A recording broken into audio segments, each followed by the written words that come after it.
Hello students, আমার চ্যানেলে তোমাদেরকে স্বাগত। শুরু করছি ক্লাস 12-এর থার্ড সেমিস্টারের একটি ভূগোলের ক্লাস রায় মার্টিন প্রশ্নবিচিত্রা থেকে। ঠিক আছে, তো তোমরা জানো রায় মার্টিন প্রশ্নবিচিত্রা থেকে আমি কিন্তু ভূগোলের মানে শুধু ভূগোল বলে প্রত্যেকটা সাবজেক্টে প্রায় ভূগোল, ইতিহাস, রাষ্ট্রবিজ্ঞান, তারপরে এডুকেশন, দর্শন, এই সাবজেক্টগুলো কিন্তু আমি অধ্যায়ভিত্তিক তোমাদের এমসিকিউ ক্লাস করাচ্ছি।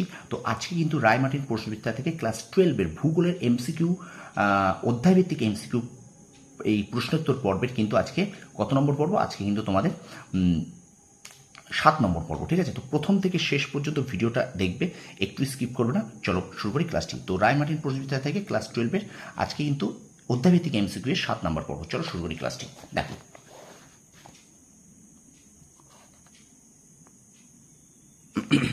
প্রথম আজকে যে অধ্যায়টা করবো আমরা বাড়িমণ্ডল, এই অধ্যায়টা থেকে আমাদের এখানে টোটাল মোট প্রশ্ন আছে। বাড়িমণ্ডল অধ্যায় থেকে টোটাল প্রশ্ন আছে কিন্তু এখানে 59টি। তো আমরা আজকে 25টি প্রশ্ন করব এই অধ্যায় থেকে। দেখো এখানে প্রথম দেখো, নিম্নলিখিত গল্পগুলির মধ্যে গঠন ও ভূমিরূপগতভাবে সমুদ্রের তলদেশের ভূমিরূপের সঠিক শ্রেণীবিন্যাস কোনটি? দেখো এটা অনেকটা বড়, এইটা হবে মহাদেশীয় প্রান্তদেশ, গভীর সমুদ্রের সমভূমি, আচ্ছা সামুদ্রিক শৈলশিরা, গভীর সমুদ্রখাত, বৃত্তচাপীয় দ্বীপমালা, প্রান্তদেশীয় মহাসাগরীয় অববাহিকা আর সামুদ্রিক মালভূমি। অপশান এ হবে উত্তর। ঠিক আছে, এটা দেখো। ওকে, আচ্ছা পরের প্রশ্ন চলে যাই। টেলিগ্রাফ মালভূমির অবস্থান আটলান্টিক মহাসাগরে। তারপরে প্রশ্ন দেখো, আটলান্টিক মহাসাগরের গভীরতম সমুদ্র খাতটি হল পুয়ের্তো রিকো খাত।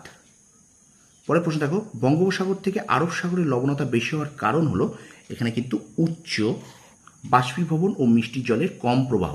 কি বললাম? বঙ্গোপসাগর থেকে আরব সাগরের লবণতা বেশি হওয়ার কারণ হলো উচ্চ বাষ্পীভবন ও মিষ্টি জলের কম প্রবাহ। ঠিক আছে, আচ্ছা পরের প্রশ্ন দেখো, প্রদত্ত কোনটি চুন জাতীয় সিন্ধু কর্দের উদাহরণ? উত্তর হবে টেরোপড।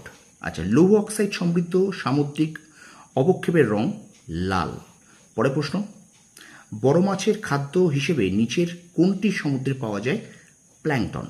পরের প্রশ্ন, দক্ষিণ আফ্রিকার আটলান্টিক মহাসাগরের উপকূলের মহীসোপানে সব থেকে বেশি পরিমাণে পাওয়া যায় ড্যাশ। উত্তর হবে হিরে। আচ্ছা, প্রশান্ত মহাসাগরের গভীরতা 4200 মিটার। পৃথিবীর গভীরতম সমুদ্রখাত মারিয়ানা খাত। এবার বিবৃতির কারণ আছে, বিবৃতি এবং কারণটা দেখে নাও, পড়ো একটু ভালো করে। দেখো এ ভুল আর সঠিক। ঠিক আছে, তারপর দেখো, নিরক্ষীয় অঞ্চলের সমুদ্রের পৃষ্ঠদেশীয় জলের গড় তাপমাত্রা 27 ডিগ্রি সেন্টিগ্রেড। এবার দেখো ছবিটা দেখতে বলেছে, এই ছবিটা ভালো করে তোমরা দেখো। এখানে ছবিটা দেখে কি বলেছে, সঠিক নামের ক্রম নির্মাণটি করো। এখানে উত্তর হবে 2, 1, 3, 4। এই যে ছবিটা একবার দেখে নাও। ঠিক আছে, আচ্ছা তারপর দেখো, মধ্য আটলান্টিক শৈলশিরার উত্তর অংশের নাম ডলফিন শৈলশিরা। ঠিক আছে, পরের প্রশ্ন চলো, ভারত মহাসাগরের গভীরতম সমুদ্র খাতের নাম সুন্দা খাত।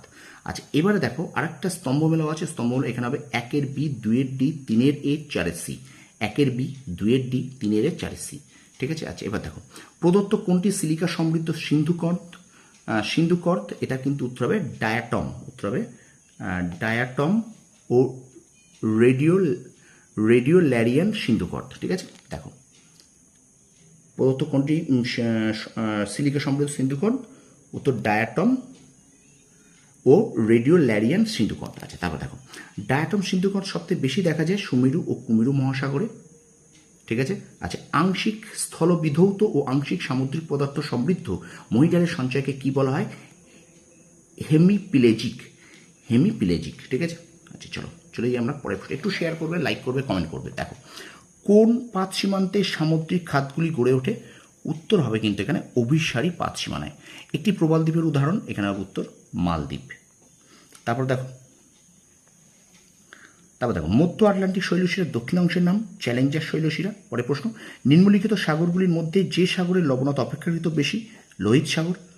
আচ্ছা পরেরটা দেখো, প্রদত্ত কোন জলটি সঠিক নয়? এইটা সুমেরু মহাসাগর আর ভেমা খাত। ঠিক আছে, আর এবারে পরের প্রশ্ন দেখো, নিম্ন অক্ষাংশ জলের 200 থেকে 1000 মিটার গভীরতা চিত্রের তাপীয় ঢালটির নাম, এই যে দেখতে পাচ্ছি এই তাপীয় ঢালটির নাম এখানে কিন্তু দেওয়া আছে, এটা কিন্তু থার্মোক্লাইন স্তর। কি স্তর?